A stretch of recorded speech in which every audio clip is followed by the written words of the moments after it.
You are now watching the full recording of Christ-like Christian Church Sunday worship service. A time of worship, word, and transformation where Jesus is at the center. Let's go deeper in His presence, grow in His truth, and walk in His purpose together. Salamat sa Panginoon dahil ang tema po natin sa buong taon na ito is Mighty Fortress. At tunay nga pinatunayan ng Panginoon na Siya ang ating Mighty Fortress. Amen po.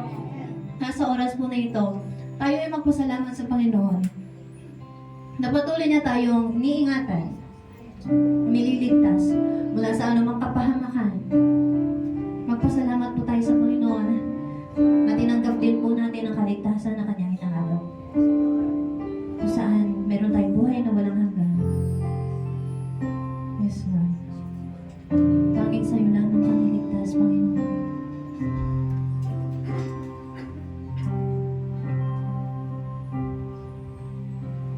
Under your grace, your mercy embraces me. Under your ways, your shadow covers me. Your promise of love, when my heart is safely undone. Speak to me, Lord. Speak to me, Lord. Your servant is listening over the noise. I hear you whispering, my hope has come, and my heart is safely undone. Yes, Lord, we thank you, Jesus. I found my fortress in you, and my soul is anchored with you. My resting place is in your name, forever safe. Thank you, Jesus. Speak to me, Lord. Speak to me, Lord. Sige po, awitin mo yun na nagmumula sa puso mo. Sabihin mo, Lord, speak to me, Lord. Over the noise, I hear you whispering, my hope has come, and my heart is safely undone. Let's sing it from my fortress. I found my fortress in you, and my soul is anchored with you. My resting place is in your name. I found my fortress in you, and my soul is anchored with you. My resting place is in your name. I found my fortress in you, and my soul is anchored with you. My resting place is in your name, forever safe. Forever safe. We are forever safe in your name, Jesus. We thank you, Lord. Sabihin natin sa Panginoon. You are never far away, always reaching out to save my weakness, covered by your strength, and I am found forever safe. You are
namatay na Diyos kailan pa man. Hindi nagbabago. Salamat sa pag-ibig mo, Diyos. We praise you, Jesus. Sige kapatid, malaya kang awitan ng Panginoon. Sambahin mo siya, papurihan mo siya. Oh, we sing praises to your name, O Lord. Hallelujah, Lord Jesus. Salamat sa pag-ibig mo, Panginoon. We thank you, Lord God. Sa oras na ito, Panginoon, narito po kami. Narito po kami, O Diyos. Handang sumamba, handang makinig ng iyong salita. Panginoon, damhin mo ang pag-ibig ng bawat isa na naririto sa amin. Ikaw, Panginoon, kumilos ang humawak sa puso. Ipadama mo, Panginoon, ang iyong pag-ibig sa bawat isa. At pakinggan mo rin, Panginoon, tanggapin mo po ang aming mga papuri, pagsamba sa iyong pangalan, O Diyos. Wala po kami ibang pupurihin, kundi ang pangalan mo lamang, O Diyos, dahil ang pangalan mo ay tunay na makapangyarihan. Kaya magpagaling at kaya magbanaya at kaya gumaling ng mga sugat at karamdaman. We thank you, Lord Jesus.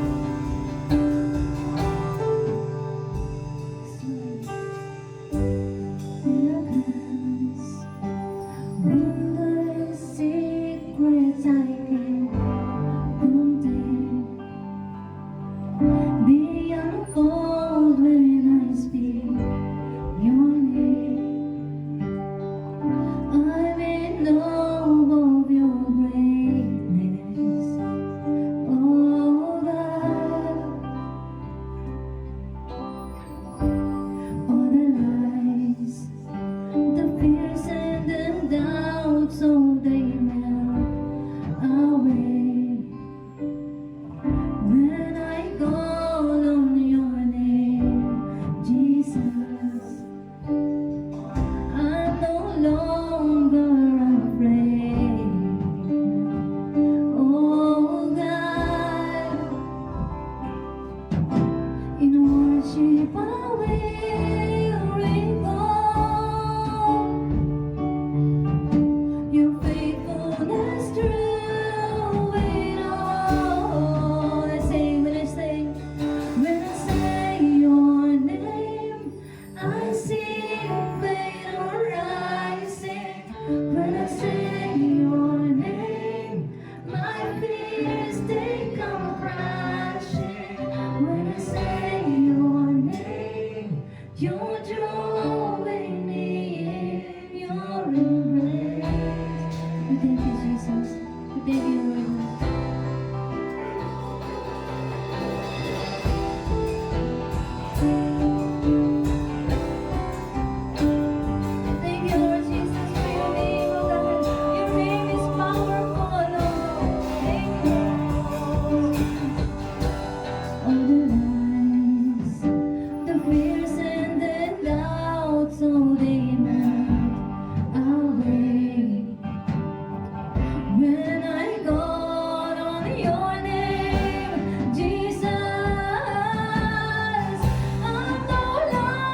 Ikaw lang po ang tunay na makapagbibigay ng kagalingan sa amin, O Diyos. Ikaw lamang at wala nang iba pa. Ikaw lamang ang kailangan namin, O Diyos. Oh, thank you. Lord, you mula sa puso, sabihin natin. You restore my soul. Lord, you hide me, and you call me yours. Lord, you comfort. Lord, you comfort. You restore my soul. You restore my soul. Lord, you hide me. Thank you, Jesus. And you call me yours. Lord, you comfort. Lord, you comfort. Jesus, you restore my soul. Lord, you hide me, Lord, and you call me yours. Lord, you comfort. Lord, you comfort. Jesus, you restore my soul. Lord, you hide me, and you call me yours. Sing in Jesus' name, I see fear rising. In Jesus' name, my fears they come crashing. In Jesus' name, you're drawing me in your embrace.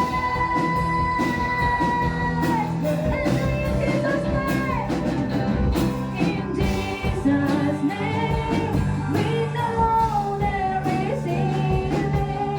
In Jesus' name, we're no longer lacking.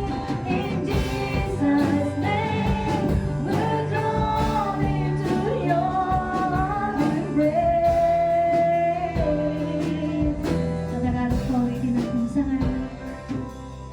Sa ngalan mo, Jesus. Sige po, ilakay sa mga libig mo. Sabihin mo yan sa Panginoon, Lord, we thank you for your name. Jesus, walang kulang sa yakap mo. Panatag ang puso ko. Minsan pa, ulitin mo sa ngalan mo na may pananampalataya. Sa ngalan mo, Jesus, may pag-ilong. Sa ngalan mo, Jesus, walang kulang. Sa yakap mo, panatag ang puso ko. Sa huling pagkakataon, awitin mo. Sa ngalan mo, Jesus. Sa ngalan mo, Jesus, may pag-ilong. Sa ngalan mo, Jesus, walang kulang. Sa yakap mo, panatag ang puso ko. Sige po, papurihan mo, Panginoon, sa oras na ito. We thank you, Jesus, for your name is powerful. Salamat, O Diyos. Napakabuti mo, Panginoon. Sige kapatid, papurihan mo, sambahin mo ang pangalan ng Panginoon. Oh, Jesus, we thank you, Lord. Napakabuti mo, Panginoon.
kapangyarihan mo lamang, O Diyos. Kaya kami narito. At tanging sa pangalan mo lamang, Panginoon. Kaya kami may kaligtasan at pag-asa. Kaya sa oras na ito, Panginoon, tanggapin mo ang kauri at pagsamba ng iyong mga anak. Dinggin mo, O Diyos, ang dalangin at ang hangarin ng puso ng bawat isa na narito. Ikaw ang kumilos. Ikaw ang magpakadama, O Diyos. Salamat, Panginoon. Salamat sa kabutihan mo. Salamat sa pag-ibig mo. Ito po ang aming dalangin sa pangalan ni Jesus. Lahat po tayo magsabi ng Amen! Amen! Papuri sa Panginoon! Amen! Tunay nga po, wala po makakapantay sa mga awiting makalangit. Amen po ba? Mga awiting makalangit, mga awiting pagsamba sa Panginoon, yan po ay tunay na nakakapagpalakas ng ating espiritu. Amen? Kaya sa oras po na ito, awitan po natin siya na isang masiglang awit. Kaya maaari po bang mag-sway tayo kung may mag-kemot, kumalaw-balaw para sa Panginoon. Amen po? Amen!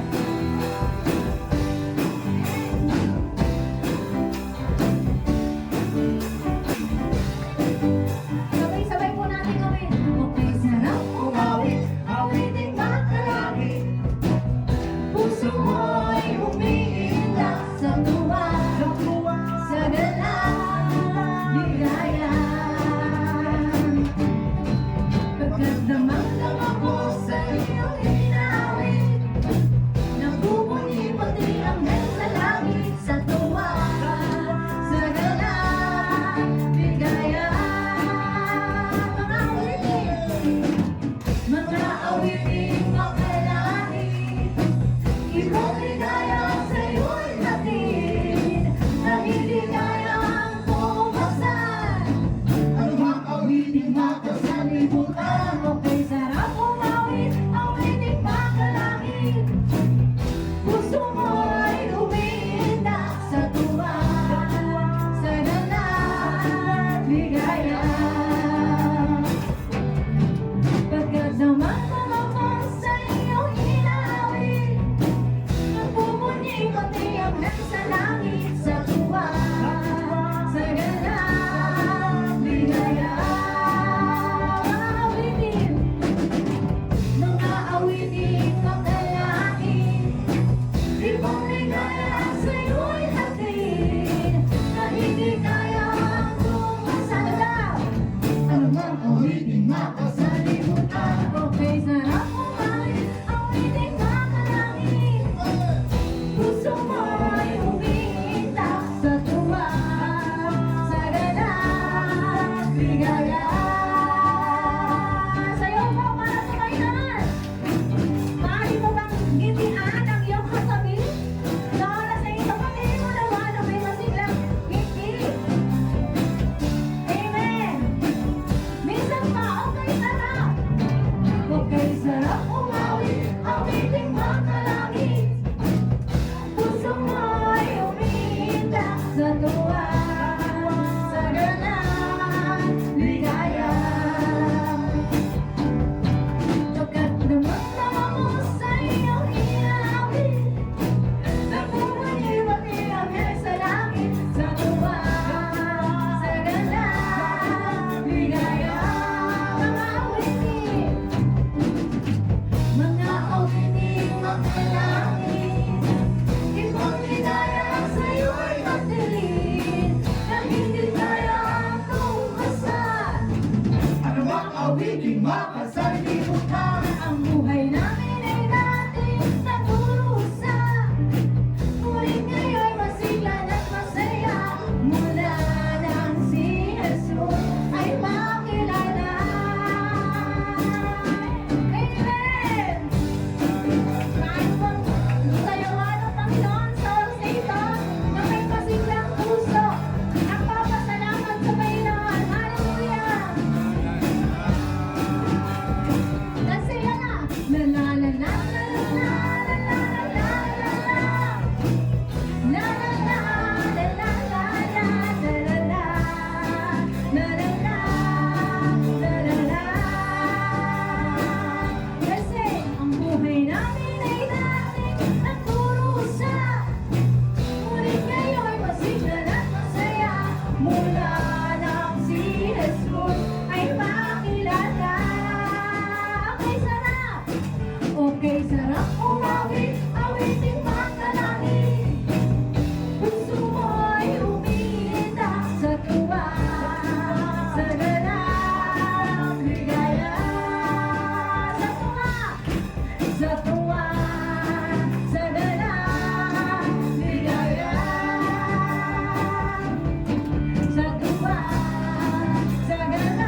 Tunay nga po na napakabuti ng Diyos. Pinagpala po tayo sa isang buong linggo. Iningatan niya tayo, di niya tayo pinabayaan, at nakarating tayo sa dakong ito upang siya isambahin sa espiritu at katotohanan. Ako po naniniwala, naghanda po ang bawat isa na si Lord talaga ay sambahin. Kaya rin po ako excited na maibahagi itong mensahe nito kasi hindi exempted yung mga Kristiyano sa bagay na ito, mga kapatid. Maaring sabihin nyo, ay napakinggan ko na yan. Parang yung last time na topic yan eh. Pero alam mo po, 2,000 years ago, ito na rin yung topic eh. Kung baga kahit paano, kasi mga Kristiyano, pinapaalala, nire-remind lagi sa atin itong bagay na ito. Ready na ba kayo? Ayan, pinamagatan po itong anger management. Ang dami natin minamanage eh. Financial, business. Pero sa palagay natin kaya, yung galit po natin, atin po bang namamanage?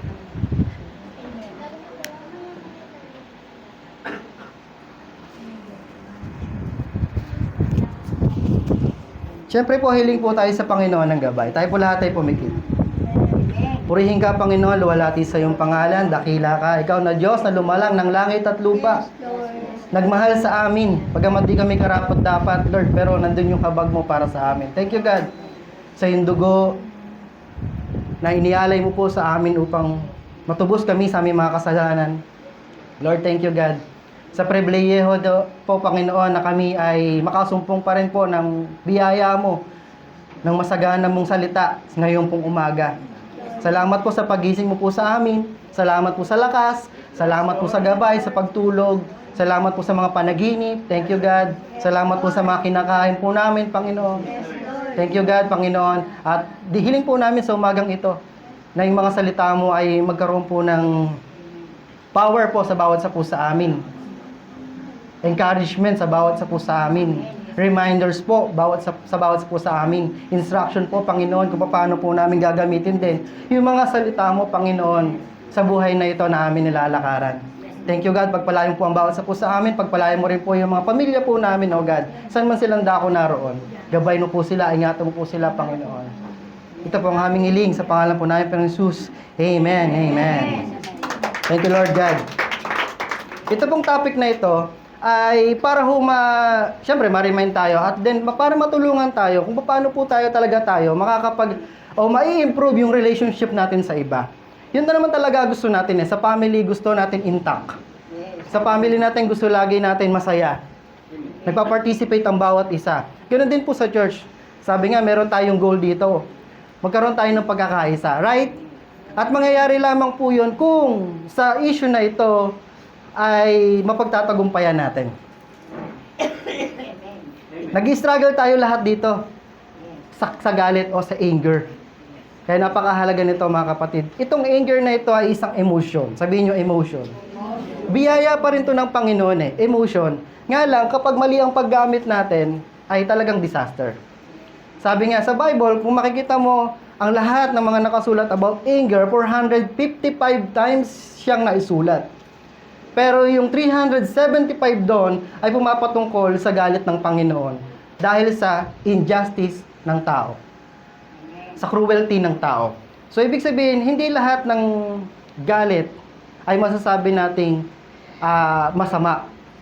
Na kung naalala niyo si Jesus Christ, nagalit siya, tama? Doon panahon na nakita niya ang mga tao ay nagtitinda doon sa may bandang simbahan, nagtitinda ng mga i-offer. Anong ginawa niya? Hindi ba sinabog niya lahat ng mga paninda? Nagalit. Righteous anger ang tawag doon.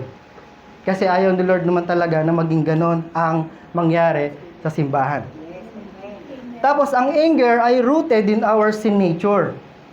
Alam mo pa pinoproduce nito? Ito. Sabi kasi ni Pablo, nangangamba akong baka pagpunta ko riyan ay may makita ako sa inyong hindi ko magustuhan. At kayo naman ay may makita sa aking hindi nyo magustuhan. Mamaya tatalakayin natin yung first part. Ito yung napoproduce ng anger, mga kapatid. Baka ang matagpuan ko ay pag-aaway-away, pag-iinggitan, pag-aalitan, pagmamaramot, pagsisiraan, pagchichismisan, pagmamataas, at kaguluhan. Tignan nyo ang kausap ni Pablo dito, church. Pero nangangamba daw si Pablo na baka pagpunta niya doon sa church na yon, ito ang mga makita. Hindi ba't di kaaya-aya? Na may nag-aaway, may nag-aalita, may nag-iinggitan, nagkakagulo, pataasan dito, chismisan doon. Hindi maayos. Bakit? Kasi merong hindi na-met na standard. May standard kayo, may standard ako. Kita niyo yung first part? Sabi doon, baka pagpunta ko riyan ay yung makita ninyo ko na hindi niyo magustuhan. At may makita rin naman ako na hindi ko rin naman magugustuhan, sabi ni Pablo. 'Di ba hindi nagkakatugma? Kaya nagkakaroon ng tinatawag na anger. Sino po dito guilty talaga na siya ay nagagalit naman din? Lahat tayo nagagalit. Maaring kahapon, maaring kanina, umaaring isang araw, naramdaman natin talaga yung galit. Hindi po kasalanan ng galit, mga kapatid. Ito po ay emosyon na kailangan lang talaga natin kontrolin. Kaya nga ang pamagat natin ay anger management. Huwag kang makontrol ng galit. Ikaw ang magkontrol sa galit. Okay po? Kita nyo, sa mga magkakapatid, yung first part, nagkakaroon ng galit. Sigawan dito, sigawan doon. Sa trabaho, meron din. Meron nagagagalit. Lalo sa mga sasakyan, sa kalsada. Kaya meron tayong tinatawag na road rage. Kung may makita sa Facebook, nag-aabangayan sa kalsada kasi galit sila. Lalo sa mga hindi naman nila talaga nila kilala. Sa mag-asawa, ganun din. Nag-aaway din yan. Nagagalit din yan. Ayan, sa mga boss natin. And then sa mga anak nating dalaga o binata, nagagalit din tayo. Kahit saan man tayo, minsan nakakaramdam talaga tayo ng galit o inis. May kilala ba kayo na toyoin? Binababawan lang natin eh. Sino may toyo? Yeah. Sinusumpong ng toyo. Lahat tayo sinusumpong ng toyo eh. Kahit ako, hindi naman ako exempted dyan. Kahit ako po ay may toyo din. Yeah. Pero kailangan nating i-manage. Kaya kailangan natin to anger management. Okay po. Iba-iba po ang paraan natin talaga ng pag-control din ng galit. Minsan nga, hindi talaga natin makontrol eh. At iba-iba rin naman ang estado ng tao kapag nagalit. Pero bago yun, meron tayong babasahin. Ito po yung ating text for today. Matthew 5, 21-26. You have heard that it was said to the people long ago, you shall not murder, huwag ka daw papatay, and anyone who murders will be subject to judgment. But I tell you, sabi ni Jesus Christ, that anyone who is angry with a brother or sister will be subject to judgment. Si Jesus Christ talaga nagpapaalala lagi sa atin na huwag tayong magalit sa ating mga kapatid, sa pamilya, o kaya sa kapatiran. Bakit? Subject daw to judgment. Again, anyone who says to a brother or sister, Raka, is answerable to the court. And anyone who says, you fool, will be in danger of the fire of the hell. Kita niyo yung talagang tagubilin ng Panginoong Jesucristo. Sabi noon, long ago, noon pa, ang sabi ng utos, di ba, huwag kang papatay. Pero kapag tayo ay nagalit pala, kumbaga parang katumbas na ito ng pagpatay. Kumbaga yung tingin mo kapag galit ka, kung nakakapatay nga lang yung tingin eh, pag galit ka eh. Di ba? Talagang sabi doon, sa hukuman ng punta natin eh. Kaya ito yung kailangan natin gawin. Therefore, if you are offering your gift at the altar and then remember that your brother or sister has something against you, kung meron kayo alitan, sabi dyan, leave your gift there in front of the altar. First, go and be reconciled to them, and then come and offer your gift. Settle matters quickly with your adversary who is taking you to the court. Do it while you are still together on the way, or your adversary may hand you over to the judge, and the judge may hand you over to the officer, and you may be thrown into the prison. Ang tinutukoy ng Panginoon dito, hanggat maaari, hanggat maaga, isettle nyo, ayusin nyo. Kasi darating ang panahon kapag hindi nyo na-settle yon, dadaling kayo sa hukuman, dadaling kayo sa hukom, dadaling kayo sa officer, dadaling kayo sa kulungan. Yun ang sabi ng Panginoon. Truly, I'll tell you, you will not get out until you have paid the last penny.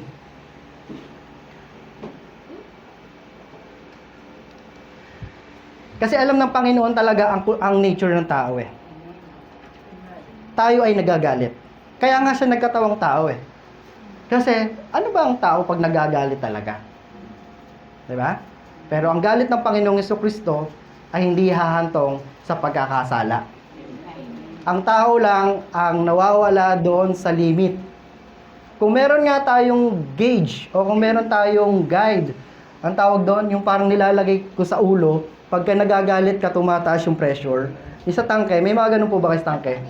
Ganun. Kung makikita mo yung pressure mo kapag galit ka, no? Tingin ko makikita mo din yung limit mo eh. Kung kailan ka sasabog, kung kailan ka pa may pagtitimpe. Yung iba sa atin, ito, the exploder. Yung kapag nagalit, uncontrollable.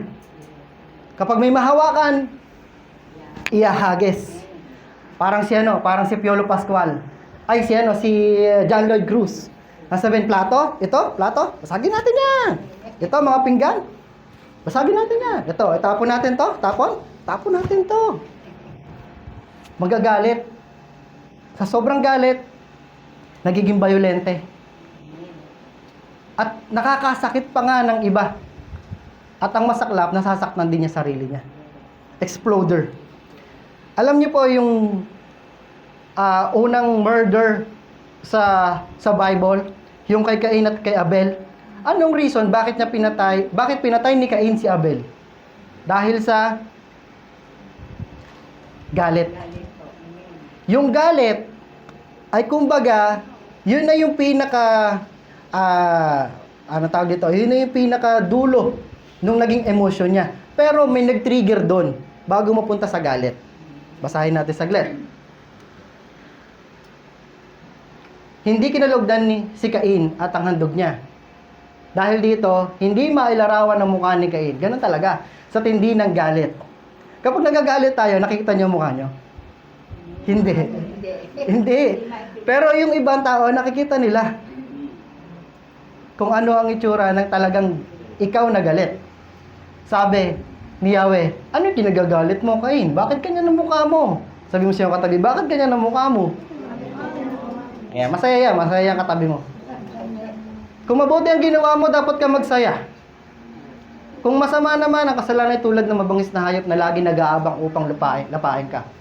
Nais itong paghariin ka, kaya't kailangan paglabanan mo ito. Kahit nga nung Genesis pa lang, sabi ng Lord, kailangan mo overcome mo yung galit mo. Kasi yung galit mo, maghiresulta ng mali. Ang tanong, ano ba talaga yung kinagagalit ni Cain? Sabi pa ng verse 8, isang araw, niyaya ni Cain ang kanyang kapatid. Abel, pumunta tayo sa bukid, sumama naman ito. Ngunit pagdating nila sa bukid ay pinatay ni Cain si Abel. Kawawa naman tong si Abel. Binawian ng buhay ng dahil sa galit ni Cain. Tinanong ni Yahweh si Cain, nasaan ang kapatid mong si Abel? Although kahit alam na ni Yahweh kung ano nangyari kay Abel, pero tinanong pa rin ni Yahweh, sino? Si Cain. Sabi, nasaan ang kapatid mong si Abel? Sumagot siya, hindi ko alam. Bakit? Ako ba'y tagapag-alaga ng aking kapatid? Ako ba ay, ako talaga ang tagapag-alaga niya? Hindi ko alam. Tignan niyo ang kausap ni Cain ay si God. Pero makipag-uusap, akala mong bahala siya. Hindi ko alam. Bakit? Ako ba'y tagapag-alaga ng aking kapatid? Parang, kasi galit eh. Bakit? Kasi nagselos si Cain kay Abel. Yun talaga ang root, selos. Kaya siya nagalit. So, ibig sabihin pala, kailangan natin ding maunawaan kung ano talaga ang source ng ating galit. Yung iba naman, kanina the exploder, di ba? Talaga nakakasakit, talaga nakakadurog, talaga sira ng gamit. Ganun ba tayo noon? Pag nagalit talagang may masisira, may bububuto sa dingding, o kaya naman may mababangasan. Sasabihin ng iba, oh, wag harang-harang. Ang humarang ay sasamain. Kanta yun eh. Yung iba naman, silent lang kung magalit. Tahimik lang kung magalit. Maaaring ikaw to, no? Ayan. Pero alam mo po, may epekto sa katawan kapag talaga nagagalit. Lalo ito sa mga silent lang kung magalit. Yung kinikimkim lang mo yung galit. Yung nasa loob lang. Yung tipong sabihin, yung tipong kapag nasa office ka, halimbawa, nagalit ka sa boss mo, nagalit ka sa meeting nyo, tapos lalabas ka lang, tapos hihinga ka lang. Tapos pagbalik mo sa loob, ngingiti ka ulit. Minsan danas ko po yun sa Jollibee. Ito po yung kapag may mga, may mga customer na pasaway. Tapos bigla, hindi mo makontrol din talaga magalit eh, kasi lalo pag matanda na, yung maulit-ulit pa. Ganun. Napasok ako doon sa dressing room namin, tapos hinga lang, nagagalit talaga ako. Tapos pagbalik ko, ano po yun? Isa tayo ganun din eh. So, ako galit? Hindi hindi ako galit. Isa ganun yung ating way. Hindi natin pinapakita. Hindi ako nagagalit. Tuloy mo lang. Pero ang epekto nga po niyan ay yung katawan natin na magsasuffer. Hindi naman po ako doktor, pero talagang ganun talaga siya. Magsasuffer kasi hindi mo mailabas eh, hindi ka sumasabog eh. Nasa loob eh. Magsasuffer, yung blood pressure mo tataas. Baka yung acid mo sa katawan tataas din. Basta magkakaroon ng epekto sa katawan. Siguro naman daman nyo din yun, yung galit na hindi nyo mailabas pero yung katawan nyo naman nagsasuffer. Kasi sabi dito, anger is an acido daw, that can do more harm to the vessel in which it is stored than anything on which it is poured. Ibig sabihin, para ito pala ay lason o asido na siyang sumisira doon sa may kanyang talagang lalagyanan. Nakakala natin, kapag binuhos natin itong asido na ito, ay silang masasaktan, pero ang totoo po nun, tayo talaga ang unang masasaktan. Ayan. Iba naman sa atin, ito, the manipulator. So, iba-iba pala ang tao kapag nagagalit, no? Iba-iba ang epekto. Ito naman, pailalim kung magalit. Yung mga taong galit, yes, galit sila. Pero hindi ito yung katulad ng exploder na may masisira. Ito naman, talagang, kung gumante, mga insulto, mga tukso, ganyan. Naintindihan niyo po ako? Kumbaga, parang kumbaga sa meeting, halimbawa sa meeting, ikaw yung facilitator, ikaw yung nagtuturo, tapos biglang may pumasok na late. Galit ako dahil ako yung pasi, pero ang sasabihin ko sa kanya, alam mo, natutuwa ako sa'yo, maaga kang dumating. Kaibahan, iba yung way ng galit niya. Sige, pababawin ko pa. Sa mga mag-asawa, di ba, kapag tayo nagagalit, minsan, may magsasabi sa'yo na asawa mo, sabihin sa'yo, ginalit mo ako, ha? Bahala ka, di kita paglalaba. Manipulator. Hindi kita pagpaplantya ang damit mo. Bahala ka, di kita pagluluto. Talagang gagawin niya yung paraan para makaganti siya. Yan. Yan yung mga manipulator. So sabi nga, paano ba talaga natin ma-handle o mamamanage ang ating anger? Kaya ang tanong muna, sa tatlong yun na nabanggit, alin ka dun? The exploder? The silent? O the manipulator? So ibig sabihin, nagagalit ka. Ibig sabihin, nagagalit ako. Either dun sa tatlong yun, kahit ano dun sa tatlong yun, ang issue pa rin, nagagalit tayo. Kaya kailangan natin i-manage. So, how do we manage our anger? Stop and think before you speak. Stop and think before you speak. Tumigil muna. Mag-isip bago tayo magsalita. Sabi ng Santiago, mga kapatid kong minamahal, unawain nyo ito. Unawain nyo ito. Sabi mo sa iyong katabi, unawain mo to. Maging alisto kayo sa pakikinig, mag-ingat sa pagsasalita at hindi agad nagagalit. Dahil ang galit ng tao ay hindi nakakatulong upang magawa kung ano ang ayon sa kalooban ng Diyos. Malinaw naman ng Bible, yes, ang galit ay emosyon, pero hindi nakakatulong talaga upang magawa natin ang kalooban ng Diyos kasi na-out of control tayo, na-out of focus tayo at pag tayo galit. Nararamdaman nyo yun? Kumbaga parang pag nagagalit ka, nawawala na yung plano mo talaga. Kasi galit ka eh. Ang mararamdaman mo na lang is yung dugo mo umaangat. Di ba pag nagagalit tayo ganun? Sa hita natin may nararamdaman, sa kamay natin may nararamdaman. Kung naalala niyo si Goku. Familiar kayo kay Goku? Yan, lahat naman tayo, no? Parang 90s. Pag nagalit siya, di ba? Yun yung source ng power niya, galit. Anger. Pag nagalit siya, ano nangyayari?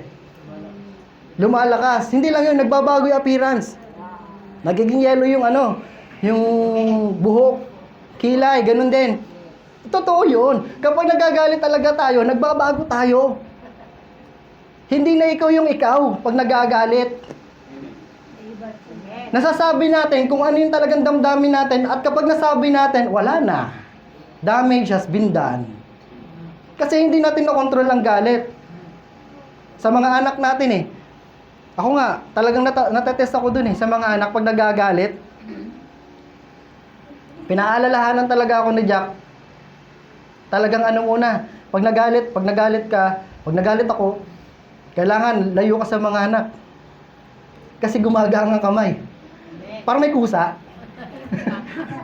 Grabe no, reasoning na lang eh. Pero sa sobrang galit talaga, nandun eh, yung dugo umaangat, tapos bigla, parang nagdidilim na paningin, gano'n. Pero, at the end of the day, pag ako nakasakit talaga ng mga anak namin, alam mo yon, yung parang nagsisisi. Tulog sila, talagang tatapikin ko, yayakapin ko pa nga, sabi ko sorry, kahit hindi na naririnig. Alam mo yun, parang biglang nabuhusan ng malamig na tubig. Pero nung galit ako, grabe, hindi ko na mapigil eh. Ramdam niyo yung ganun. Kaya nga, kailangan nating unawain ng bagay na ito. Kailangan tayong mag-stop and think before you speak. Lalo sa pagsasalita, alam nyo, ang salita din talaga ay matalas. Oo, yes, ang pananakit ay talaga nakakasakit. Pero yung salita, na kapag galit ka ay may lumabas sa bibig mo, ang talas nun, puso ang susugatan nun. At matagal ang hilom. Pangalawa, understand your anger. Unawain mo, bakit ka ba nagagalit? Kanina kasi sabi, stop muna and think. Tapos ngayon, unawain mo kung bakit ka nagagalit, anong source ng galit mo. Minsan kasi magsasabi sa'yo, galit ka ba? Oo, galit ako. Bakit ka nga nagagalit? Eh kasi nakita ko siya may kasamang iba. Yun yung root. Nakita mo na may kasama siyang iba, may katext siyang iba. Kaya ka nagagalit. Kaya pag naintindihan mo na yung galit, sunod niyan, pray. Mag-pray ka. So, ang topic natin nga, mga kapatid, how to handle anger. Anger management. So, tinuturuan tayo ng Panginoon dito. Yes po, hindi naman madali. Minsan kasi talaga lumalabas yung natural na ikaw kapag nagagalit. Yung tipong ano ka ba talaga pag magalit? Tanungin mo nga katabi mo, nagagalit ka ba? So, kung nagagalit ka, ano ka pag nagalit? Diba? Dragon ka ba? Dragon ka pa nagalit? Dinosaur. Ganyan, no? Ako po kasi may kilala ako talaga na may topak eh. At in fact, malapit na malapit sa puso ko yun. Yung may topak. Alam niyo kung sino yun? Yung baga ko. Kayo kung ano-ano iniisip nyo. Ang Biblia ay nagsasalamin sa bawat isa sa atin.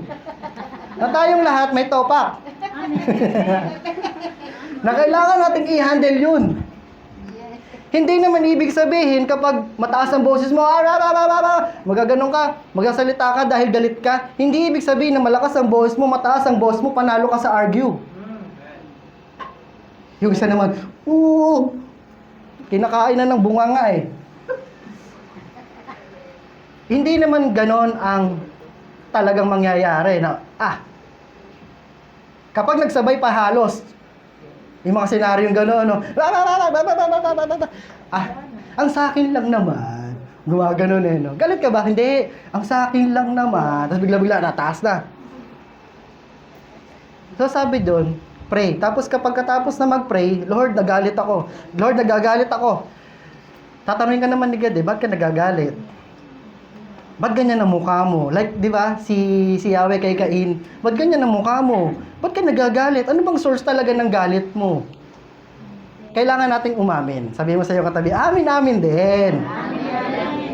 Aminin natin sa sarili natin, oo, magagalitin ako, oo, nagagalit ako. Pero dapat alam mo yung root, alam mo yung source ng galit mo, at kailangan mo talagang, ano yun, tawag doon, maintindihan na yun talaga yung source. Huwag mong i-reason lang na may galit ako eh. Kasi galit siya eh. Galit ako, galit siya eh.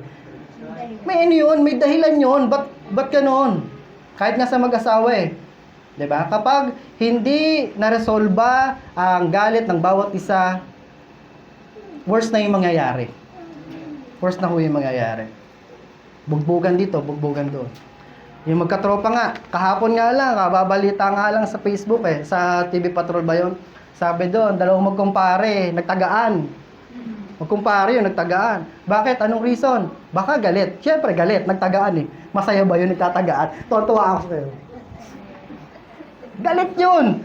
Pero may source yun. Ang source ng galit nila, alam nyo ano? Selos. O, diba? Kaya nga dapat ang isa, kailangan palamig. Tapos yan, we need to apologize. Paano yung kuya kahit hindi ako may kasalanan? Kung kayo mag-asawa, yes. Kahit hindi ikaw yung may kasalanan, kailangan mo pa rin bumaba ng level. Kasi pag nagsinabaya mo galit niya, tapos kayo. Balikan natin yung main text natin na sabi ni Jesus Christ, kaya't kung mag-aalay ka ng handog sa dambana para sa Diyos, at naalala mong may sama ng loob sa iyo yung kapatid, iwan mo munang yung handog at sa harapan ng dambana at makipagkasundo ka sa kanya.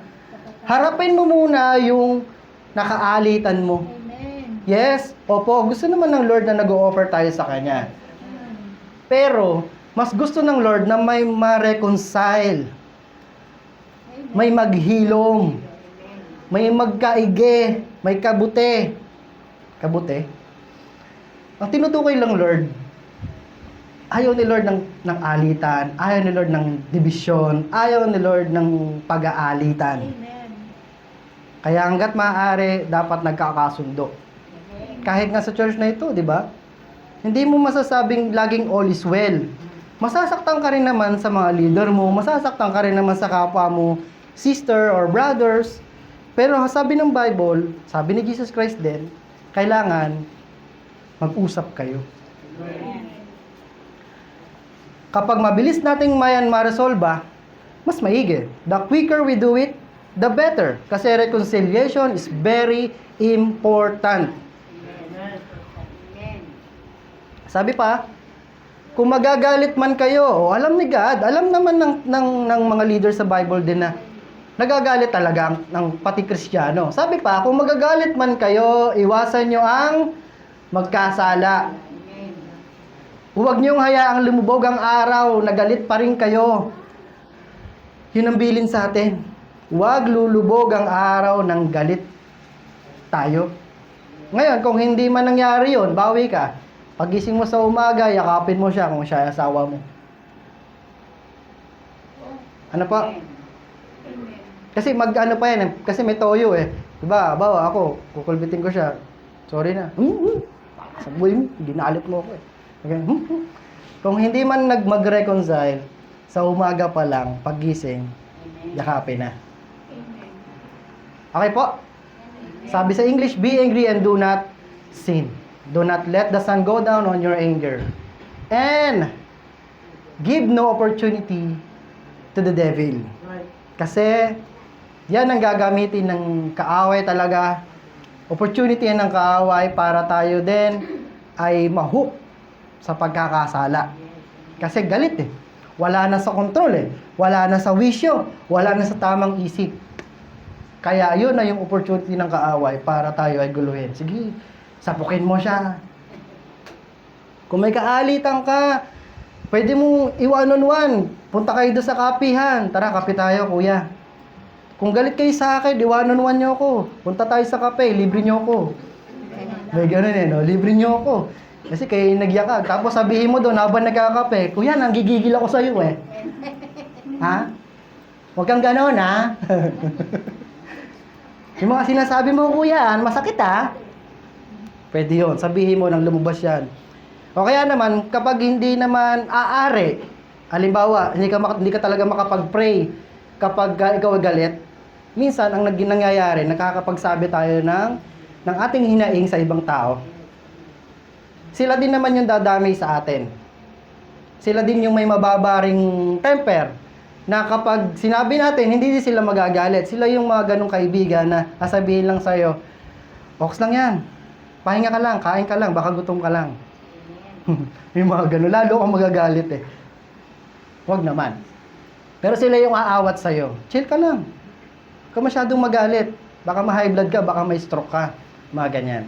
Ito yung mga kaibigan na lagi nandyan. At hindi sila yung mga kaibigan na magsasabi na ayoko sa'yo, mukha ka naman laging galit eh. Laging, ewan ko ba sa iyo, nakaka-toxic ka eh. Diba yung mga ganon? Kung sila na nga lang yung maaasahan nating kaibigan, pero aalisin pa tayo, wag naman sana. Pero ginagamit lang kasi natin yung paraan na yun, na sinasabi natin yung mga hinaing natin sa ating mga kaibigan, kasi wala tayong mapaglabasan ng sama ng loob eh. Agree ba kayo sa akin? Amen. Pagkatapos naman ng conversation nyo eh, kumbaga, pray kayo. Pawiin ng Lord ang galit mo. Amen. Diba? Paalala naman sa atin yan. Kasi tingnan nyo kahit si Jesus, sabi niya, ganito kayo manalangin. Diba? At patawarin mo kami sa aming mga kasalanan. Kung yun ang sinasabi natin sa Lord, Lord, patawarin mo po kami sa mga kasalanan po namin.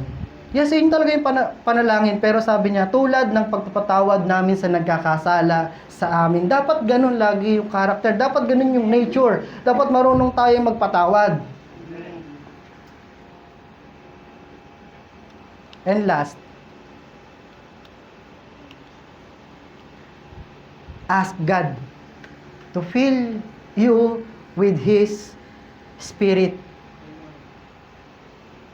Isa-isahin natin. Una, stop and think before you speak. Pangalawa, understand your anger.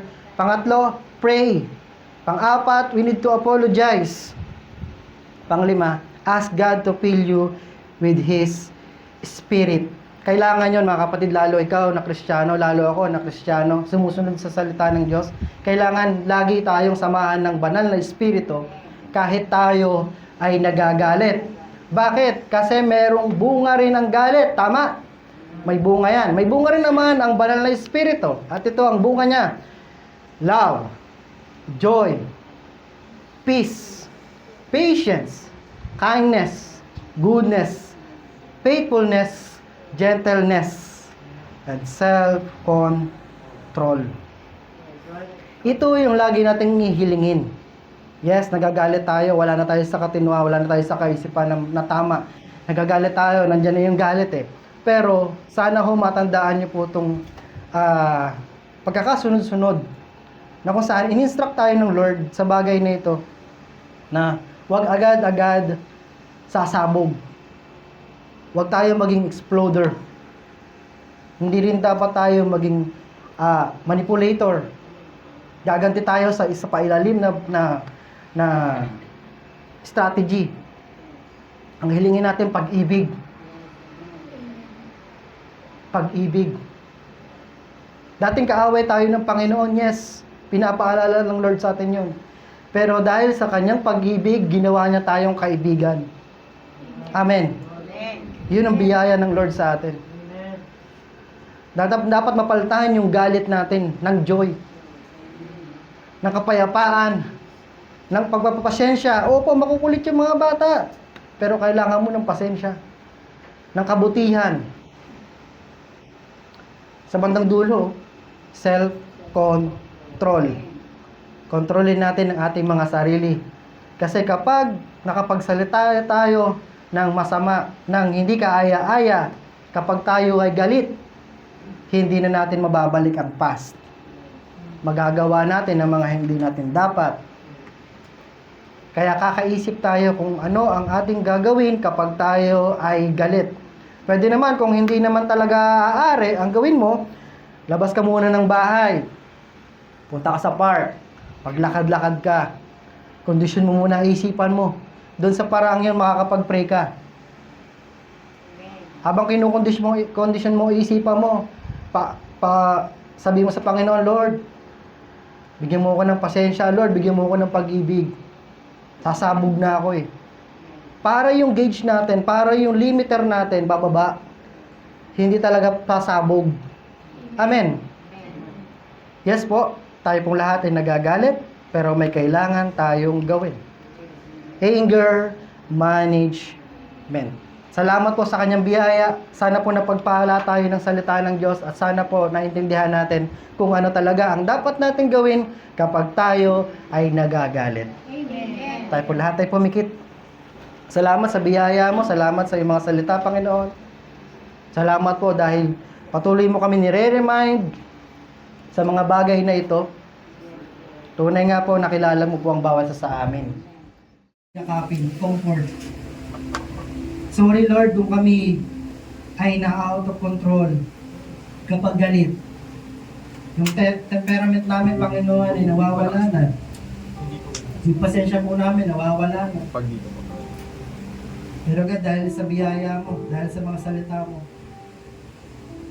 hindi na kami yung katulad ng dati.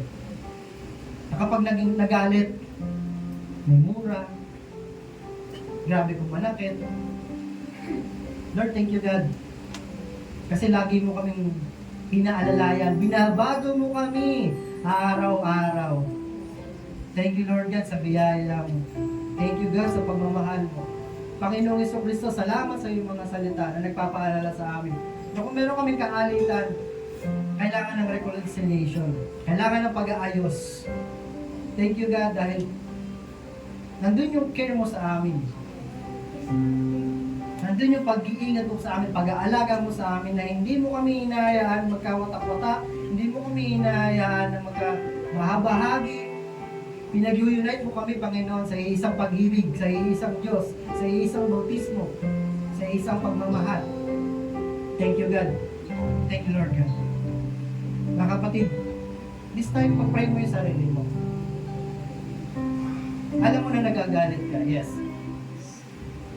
Alam din ng Panginoon, kung nagkasala ka sa salita, hindi ka ng tawad sa Kanya. Matatawahan ka naman ng Panginoon. Maging totoo ka lang. Kung ikaw ay nakasakit, kung ikaw ay galit, hindi ka ng tawad. At hindi ka rin ng tapang para mapuntahan mo yung maging kaalitan mo o inasabihan mo ng hindi maganda para kayo ay magkaayos. Pamilya mo man yan, kaibigan mo man yan, katrabaho, asawa, o anak, o ka-churchmates.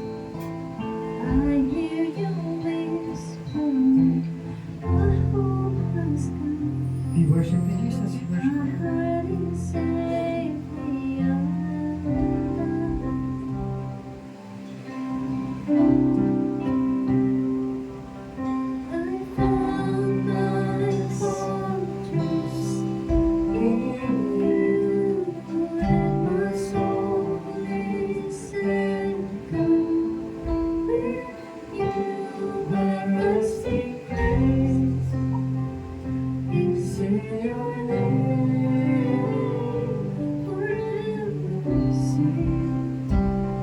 Narito po, Panginoon, ang iyong anak. Kahabagan po kaming lahat, Panginoon.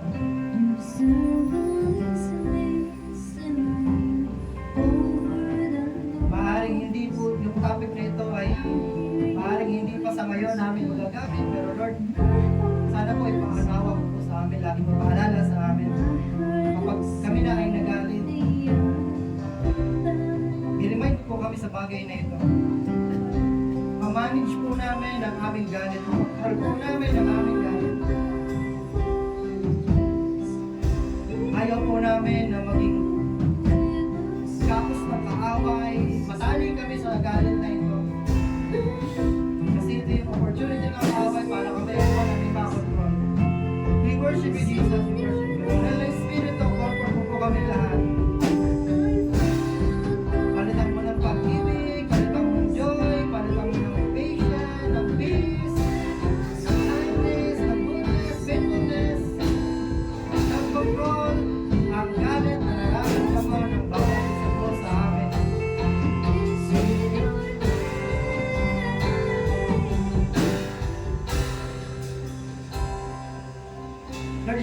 Iniaalala ko po sila sa iyo. Sa pangalan ng Ama, ng Anak, at Espiritu Santo, nawa ang mga salita mo, ang siyang maging tanglaw po namin, sandigan po namin, Panginoon. Ang mga paalala po, Panginoong Jesucristo, sa bawat sa pusa amin, na kung kami man ay magagalit, huwag kaming magkasala. Kami, Panginoon, ay yung mga anak, ay mananatili sa iyong presensya, sa iyong kalinga, sa iyong pag-ibig, sa iyong mga salita, hindi mawawalay sa aming puso. Kasi ito na yung armas po namin, Panginoon, sa kahit anumang emosyon ang maramdaman namin. Hindi lang galit, kundi lang lungkot, pag-aalala, kabagabagan.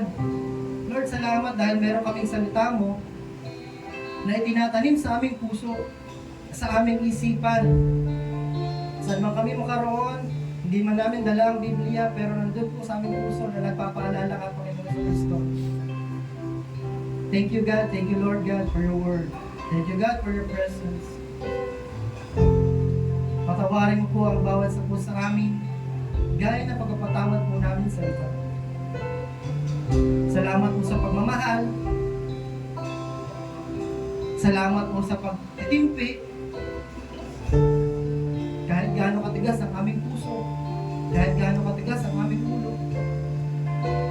Salamat po sa pagpapasensya kung kami nagkakasala. Lord, ikaw na po ang bahala po sa amin. Mangyari ang kalooban po sa bawat isa po sa amin. Ang mga kahilingan po, Panginoon, ng aming puso ay siyang alam mo, O Diyos, na ikaw nga ang magagawad nito ayon sa iyong kalooban, ayon sa iyong tamang oras. Pinupuri ka po namin, pinasasalamatan sa umagang ito. Sa pangalan ng Ama, ng Anak, at Espiritu Santo, ang lahat ng mga mahal ng Diyos, sumigaw na malakas na, Amen! O, purihin ka, Panginoon. Salamat po.